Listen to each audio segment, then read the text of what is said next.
Hello students and welcome to Virtual Learning Network. This is session 8 part 1 for research methods in business, and the topic that we will cover is sampling. Now the main topics to be covered are meaning of sampling, advantages, sampling procedure, characteristics of good sample, and methods of sampling part 1. Now first is meaning of sampling. Now a part of the population is known as a sample. जो भी एक हमने part ले लिया किसी भी group में से या किसी भी एक पर्टिकुलर डेटा में से उसे सैम्पल कहते हैं टेस्टिंग के लिए. The method consisting of the selecting for study a portion of the universe with a view to draw conclusions about the universe or population is known as sampling. जो हम method लेते हैं ताकि एक स्टडी कर सकें या फिर किसी भी एक यूनिवर्स के पोर्शन में से हम कोई भी एक कंक्लूजन ड्रॉ करते हैं यूनिवर्स के बारे में या फिर कोई भी पॉपुलेशन के बारे में, उस मेथड को हम सैम्पलिंग कहते हैं. अ statistical sample ideally purports to be a miniature model or replica of the collectivity or the population constituted of all the items that the study should principally encompass. So एक statistical sample जो कि एक miniature model या फिर कोई भी replica बनाता है एक कलेक्टिवली या फिर एक पॉपुलेशन की, जिसमें कि सारी आइटम्स आती हैं जो हमें प्रिंसिपली स्टडी करनी चाहिए, तो उसको हम सैम्पलिंग मेथड कहते हैं. Sampling helps in time and cost saving and it also helps in checking there accuracy. So sampling जो है टाइम और कॉस्ट को सेव करता है और साथ में उसकी एक्यूरेसी को चेक करने में भी हेल्प करता है. But on the other hand it demands exercise of great caution, otherwise the results में बी इनकरेक्ट और misleading. Now advantages of sampling. First is the size of the population. If the population to be studied is quite large, sampling is warranted. However, the size is a relative matter. Whether a population is large or small depends upon the nature of the study, the purpose for which it is undertaken, and the time and the other resources available for it. So, size of the population अगर बहुत ज़्यादा बड़ा है तो उस case में हम sampling use कर सकते हैं. तो उसमें क्या होगा, जो साइज़ है अगर वो बहुत ज़्यादा बड़ा है तो उस केस में क्या होता है कि हम सारे के सारे अपने ऑब्जेक्ट्स को या अपने डेटा को स्टडी नहीं कर सकते और एक इन्फ्रेंस ड्रॉ नहीं कर सकते क्योंकि उसमें टाइम बहुत ज़्यादा वेस्ट होता है. तो इसलिए हम वहाँ पे सैम्पलिंग यूज़ कर सकते हैं ताकि उस पूरे पॉपुलेशन में से या यूनिवर्स में से हमें कोई छोटा ग्रुप निकाल लें और उसकी स्टडी करें. Second advantage is amount of funds budgeted for the study. Sampling is opted when the amount of money budgeted is small than the anticipated cost of census survey. So जब हमारे पास budget बहुत छोटा होता है study के लिए, यानी कि जब हम ज़्यादा कॉस्ट वेस्ट नहीं कर सकते, ज़्यादा पैसे नहीं लगा सकते किसी भी स्टडी में, तो उस टाइम पे हम सैम्पलिंग मेथड यूज़ कर सकते हैं. Then facilities. The extent of facilities available, staff, access to computer facility and accessibility to population elements. Another factor to be considered in deciding the sample. So जो facilities हमें available है जैसे कि staff, computer facility कैसी available है, फिर population elements को हम कितने अच्छे से एक्सेस कर सकते हैं, ये सारी चीज़ें भी ध्यान में रख के सैम्पलिंग मेथड को यूज़ कर सकते हैं. और जब अवेलेबिलिटी जो है फैसिलिटीज़ की वो लिमिटेड वे में होती है या ज़्यादा हमारे पास रिसोर्सेज नहीं होते यूज़ करने के लिए, तो उस केस में हम सैम्पलिंग यूज़ करते हैं. Next is time. The time limit with in the study should be completed in another important factor to be considered in deciding the question of sample survey. जब हमारे पास टाइम बहुत limited होता है, बहुत कम होता है किसी भी एक इन्फ्रेंस को ड्रॉ करने के लिए, तो उस केस में हम सैम्पलिंग यूज़ करके कोई भी एक पॉपुलेशन को टेस्ट कर सकते हैं. Next topic is sampling procedure. Now the decision process of sampling is complicated one. The researcher has to first identify the limiting factor or factors and must judiciously balance the conflicting factors. तो decision process जो होता है sampling का वो बहुत complex होता है और रिसर्चर को पहले ये आइडेंटिफाई करना चाहिए कि कौन से फैक्टर्स लिमिटिंग फैक्टर्स हैं और उनको कैसे बैलेंस कर सकते हैं ताकि उनके बीच में कन्फ्लिक्ट ना हो। इसके लिए अलग अलग क्राइटेरिया होता है और सैम्पलिंग का एक मेन प्रोसीजर होता है। नाउ प्रोसीजर में फर्स्ट स्टेप है the purpose of the survey. What does the researcher aim at? If he intends to generalize the findings based on the sample survey to the population, then an appropriate probability sampling method must be selected. The choice of a particular type of probability sampling depends on the geographical area of the survey and the size and the nature of the population under study. So, सबसे पहले एक जो step होता है वो है कि सर्वे का पर्पस क्या है और रिसर्चर का एम क्या है, क्या ऑब्जेक्टिव लेके उसने सर्वे शुरू किया है या सैम्पलिंग शुरू करने वाला है। Second is measurability. The application of statistical inference theory requires computation of the sampling error from the sample itself. Probability samples only allow such computation. Statistical inference theory की जो एप्लीकेशन है उसमें क्या होता है कि सैम्पलिंग एरर की computation करनी पड़ती है सैम्पल में से और इसलिए प्रोबेबिलिटी सैम्पल्स जो हैं वही ये कंप्यूटेशन अलाउ करते हैं।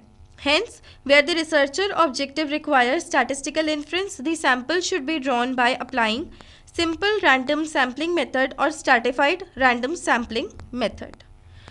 Third is degree of precision. Should the results of the survey be very precise or even rough results could serve the purpose? Degree of precision क्या है, कितना precisely हमें result चाहिए, कितना ज़्यादा accurate होना चाहिए या फिर approximate result भी चलेगा, तो ये check करना चाहिए। उसके बाद fourth है information about population. How much information is available about the population to be studied?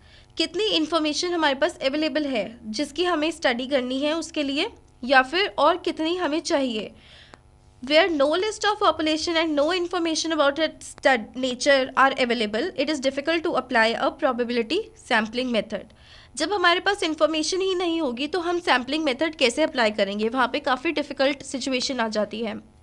Then fifth is the nature of the population. In terms of the variables to be studied, is the population homogeneous or heterogeneous? In the case of a homogeneous population, even a simple random sampling will give a representative sample. And if the population is heterogeneous, stratified random sampling is appropriate. So, nature of the population में आ जाएगा कि variables जो हम study कर रहे हैं वो किस टाइप के हैं, होमोजीनियस है या हेट्रोजीनियस है। अगर होमोजीनियस है तो हम सिंपल रैंडम सैम्पलिंग का यूज़ कर सकते हैं और अगर हेट्रोजीनियस है तो हमें stratified random sampling method apply करना होता है। Then next is geographical area of the study and the size of the population. तो इसमें है अगर हमारा एरिया जो हमने कवर करना है या जो हम कवर करेंगे सर्वे से वो बहुत बड़ा है और जो साइज़ है पॉपुलेशन का वो भी बहुत ज़्यादा बड़ा है तो हम multi stage cluster sampling apply करते हैं। और अगर एरिया और साइज़ जो है पॉपुलेशन का वो छोटा है तो हम single stage probability sampling method भी यूज़ कर सकते हैं। ये सारे सैम्पलिंग मेथड्स हम आगे डिस्कस करेंगे। Then financial resources. If the available finance is limited or capital is limited, it may become necessary to choose a less costly sampling plan like multi-stage cluster sampling or even quota sampling as a compromise.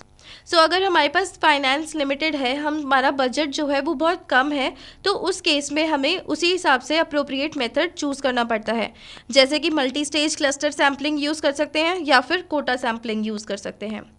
Next is time limitation. The time limit within which the result or research project should be completed restricts the choice of a sampling method.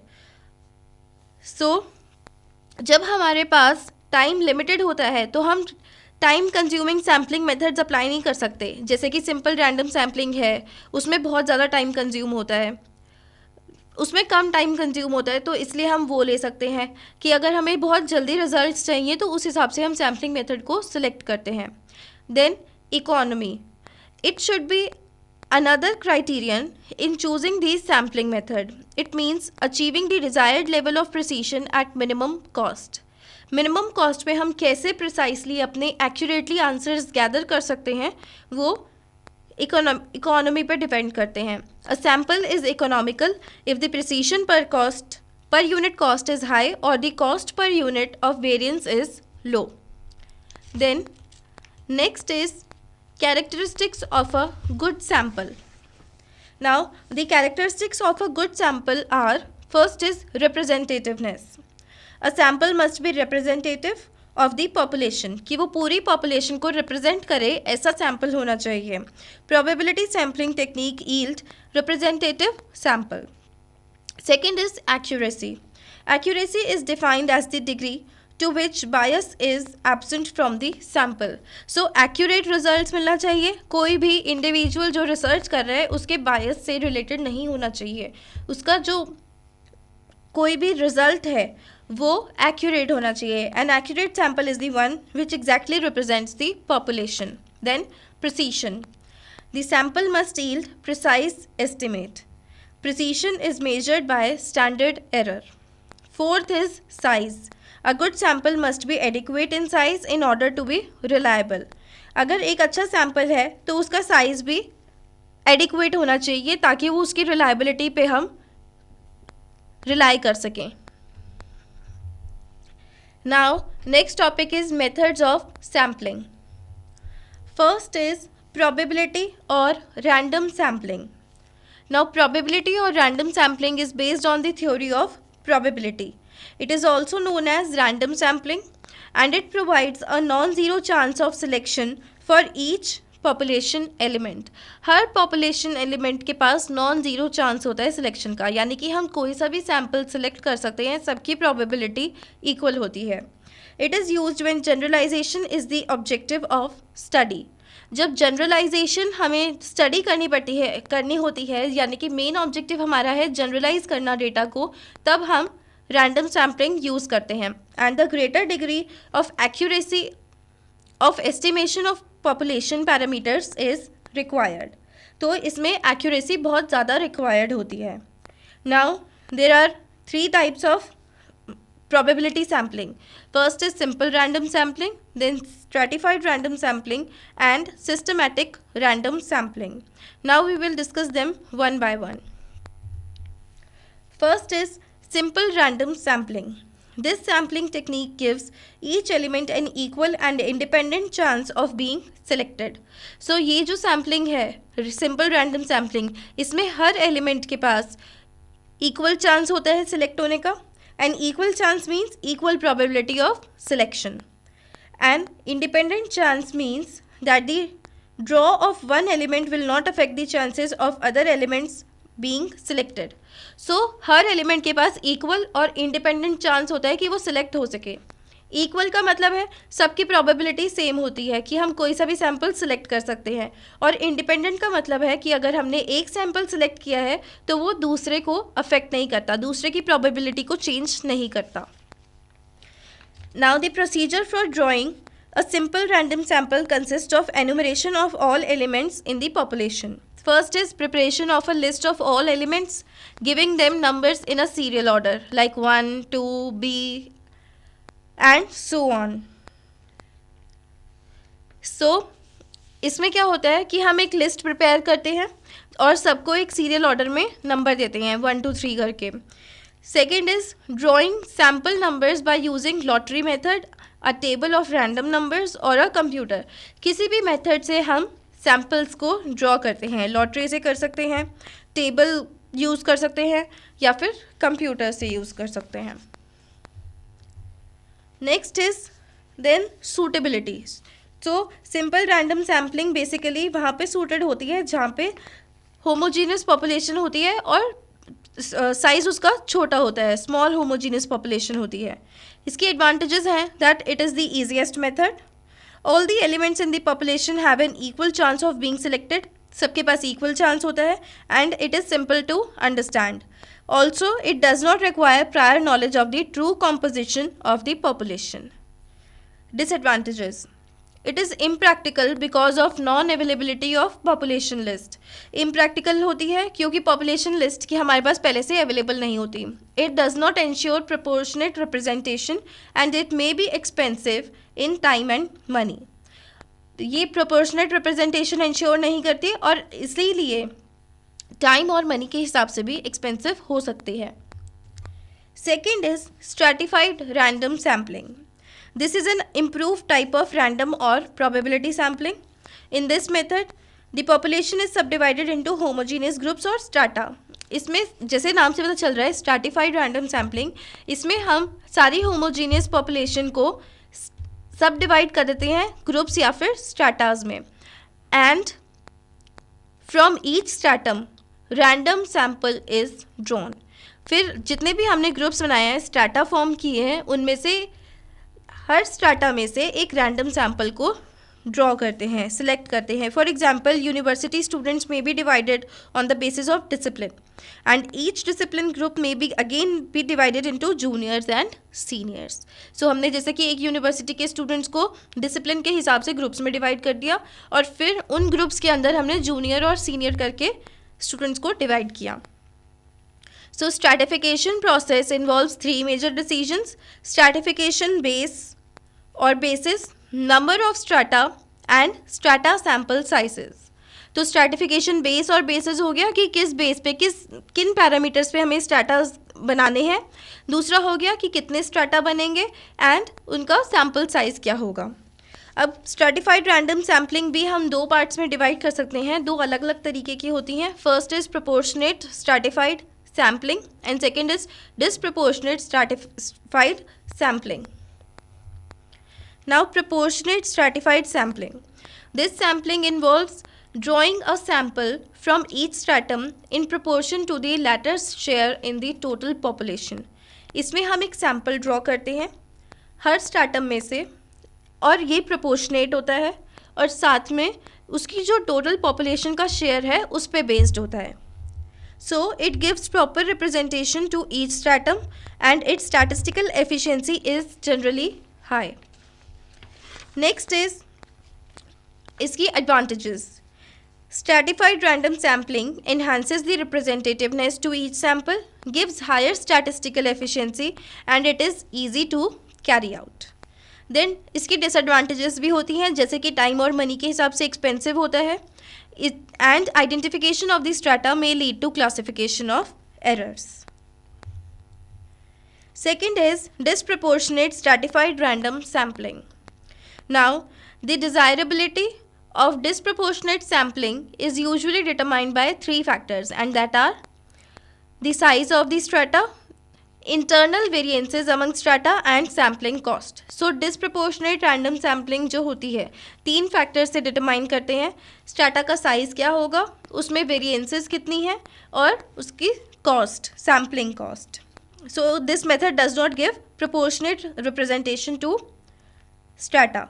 It necessarily involves giving over representation to some strata and under representation to other. तो disproportionate होता है, किसी को ज़्यादा benefit मिल जाता है, ज़्यादा representation हो जाती है, किसी की कम होती है. Then suitability. This method is used when the population contains some small but important sub groups. जब पॉपुलेशन में स्मॉल और इम्पॉर्टेंट सब ग्रुप्स होते हैं, when certain groups are quite heterogeneous while others are homogeneous, and when it is expected that there will be appreciable differences in the response rates of the subgroups in the population. Now, advantages. The advantage of this type is it is less time consuming, time इसमें कम लगता है, and facilitates giving appropriate weighing to particular groups. कुछ groups को appropriate weight देता है which are small but more important. Disadvantages. इसकी disadvantage हो गई that it does not give each stratum proportionate representation. तो सबसे बड़ी डिसएडवांटेज इसकी हो गई कि हर स्ट्रैटम को ये एक प्रोपोर्शनेट रिप्रेजेंटेशन नहीं देता, प्रोपोर्शनेट नहीं होते, बैलेंस्ड फॉर्म में नहीं होता. It requires prior knowledge of composition of the population. पहले से थोड़ी नॉलेज होनी चाहिए कि पॉपुलेशन की कॉम्पोजिशन क्या है. And it is subject to classification of errors भी आ सकते हैं इसमें. And then its practical feasibility is doubtful. Practically applicable नहीं होता कई बार. Then last in probability or random sampling is systematic random sampling. This method of sampling is an alternative to random selection. It consists of taking kth item in the population after a random start with an item form from 1 to k. So इसमें क्या होता है कि हम kth item select करते हैं और इसमें जैसे कि रैंडम स्टार्ट करते हैं पॉपुलेशन का 1 से लेके k तक. So it is also known as fixed interval method. And for example, 1st, 11th, 21st, and strictly speaking, this method of sampling is not a probability sampling. Probability sampling नहीं होता. It possesses characteristic of randomness and some non-probability traits. Now suitability. Systematic selection can be applied to various populations such as students in a class, houses in a street, telephone directory, etc. So basically जैसे कि एक class के students के बारे में अगर हमें कुछ सैम्पलिंग लेनी है, सैम्पल्स लेने हैं उनके, तो उसमें अप्लाई कर सकते हैं. एक स्ट्रीट में हाउसेज अगर चेक करने हैं या फिर एक टेलीफोन डायरेक्टरी में इसको सूटेबली अप्लाई किया जा सकता है. Advantages. The advantages are that it is simpler than random sampling. It is easy to use, easy to instruct, it requires less time, it's cheaper, easier to check. Then sample is spread evenly over the population and it is statistically more efficient. ज़्यादा efficient होता है. Disadvantages हो गई कि ये सारे के सारे elements ignore करता है. It ignores all elements between two kth elements selected. Each element does not have equal chance of being selected क्योंकि नॉन प्रोबेबिलिटी ट्रेट्स शो कर रहा है तो हर एलिमेंट के इक्वल चांसेस नहीं होते सिलेक्ट होने के. और साथ में ये जो मेथड है ये कई बार बायस्ड सैम्पल्स भी देता है. Now here are some question for you. First is what is the significance of sampling in research and second is explain the sampling process. That's all for this session. Thank you and have a nice day.